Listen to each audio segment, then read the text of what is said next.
Baik, terima kasih atas kesempatannya.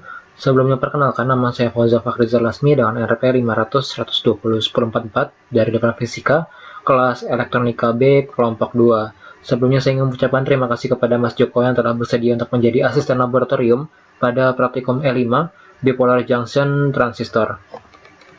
Pada praktikum ini akan dipelajari beberapa dasar teori yang mendukung pada praktikum E5 ini, yaitu ada transistor bipolar yang memuat pengertian, jenis, cara kerja NPN dan PNP, setelah itu ada daerah operasi, dan kurva karakteristik BJT. Setelah itu ada fungsi dasar BJT, yaitu sebagai saklar dan juga sebagai penguat.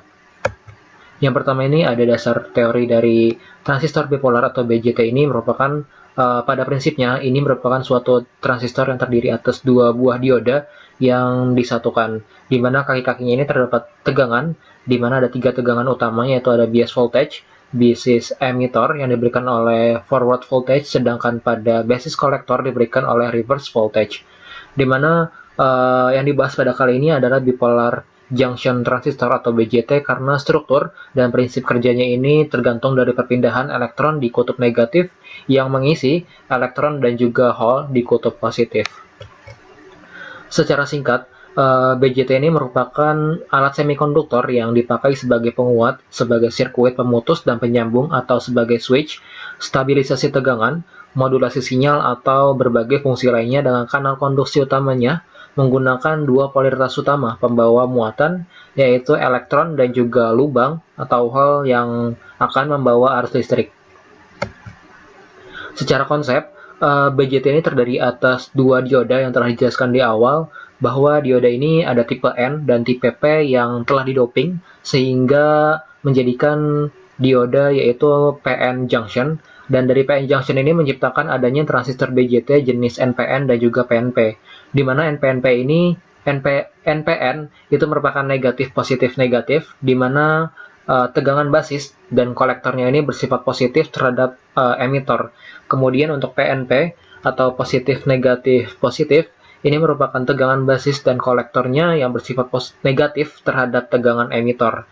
Sebelum lebih lanjut mengenai BJT ini, perlu diperhatikan ada tiga komponen utama atau tiga jenis poin-poin utama yang ada di BJT ini, yaitu ada emitor, kolektor, dan juga basis, di mana emitor ini atau yang bisa kita singkat dengan E memiliki fungsi untuk menghasilkan elektron atau muatan negatif pada rangkaian tersebut.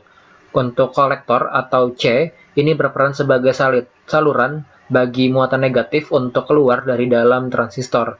Kemudian untuk yang basis atau disingkat dengan B, ini untuk mengatur arah gerak muatan negatif yang keluar dari transistor melalui kolektor atau C. Di sini ada gambar dua, yaitu bentuk BJT PNP yang di sebelah kiri. Selanjutnya yang di sebelah kanan ini ada transistor BJT tipe NPN, di mana ini dikelompokkan berdasarkan gambar. Yang pertama itu ada gambar konstruksi fisiknya. Di sini ada tiga kaki. Yang pertama itu ada emitor, base, dan juga kolektor. Kemudian untuk yang gambar kedua ini merupakan analogi dua dioda, di mana ini gambarnya. Kemudian yang ketiga itu yang C, ini merupakan simbol BJT pada suatu rangkaian. Selanjutnya di sini ada cara kerja transistor dibagi menjadi dua, yaitu untuk yang NPN ini dirancang untuk meluluskan elektron dari emitor ke kolektor dengan arus yang mengalir ini berupa elektron. Emitor di sini akan memancarkan elektron ke basis yang mengontrol jumlah pancaran elektron pada emitor. Sedangkan pada transistor PNP di sini cara bekerjanya sama dengan NPN, tetapi dengan arah yang berlawanan, di mana basis pada PNP ini masih mengontrol aliran arus, tetapi arus tersebut mengalir dengan arah yang berlawanan dari emitor ke kolektor. Kemudian emitor ini nantinya akan memancarkan lubang atau hole, berarti tidak adanya konseptual dari elektron, sehingga berbeda dengan si NPN yang akan dikumpulkan oleh si kolektor. Selanjutnya, berdasarkan fungsinya, BJT ini memiliki tiga daerah operasi yang terdiri dari daerah aktif, daerah saturasi, dan juga cut-off region atau daerah cut-off atau daerah mati.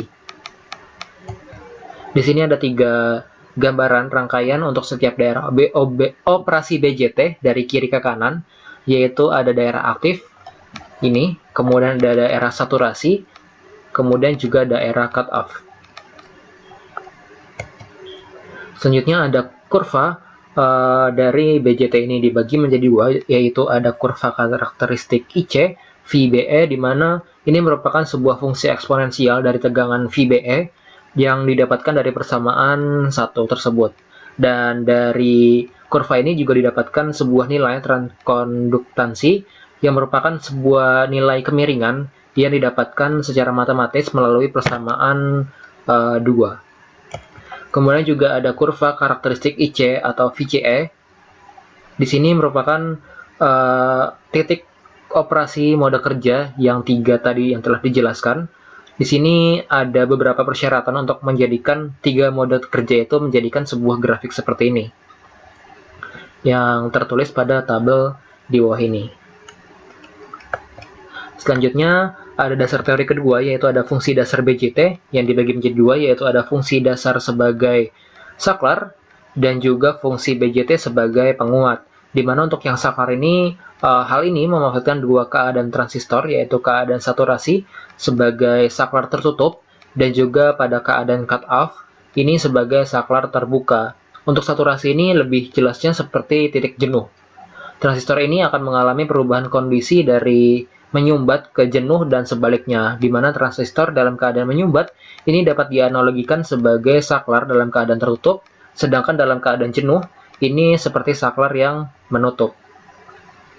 Kemudian untuk BJT sebagai penguat, di sini penguatan itu berartikan perbandingan antara arus, tegangan, dan daya output dari sebuah transistor terhadap nilai arus, tegangan, dan daya pada input.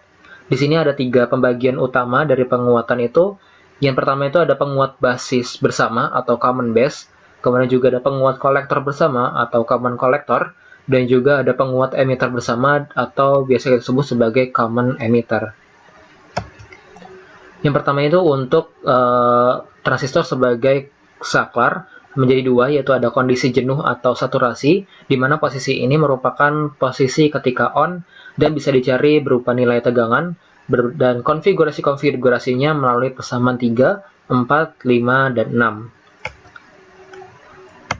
Kemudian di sini ada transistor pada kondisi mati atau cut off, berarti ini saklar ketika posisi off, di mana ada beberapa persyaratan yang harus dikerjakan melalui beberapa persamaan 7, 8, dan 9. Di sini ada beberapa rangkaian BJT NPN. Berdasarkan yang atas itu merupakan kondisi transistor ketika jenuh atau saklar on, kemudian juga ada yang bawah sebagai kondisi transistor mati atau saklar off.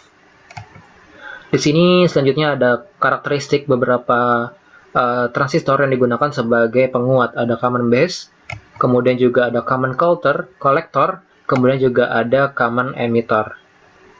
Di sini beberapa karakteristiknya yang berbeda-beda terkait impedansi di input dan juga output, kemudian juga sudut phase, kemudian juga ada penguatan tegangan, penguatan arus, dan juga penguatan pada daya.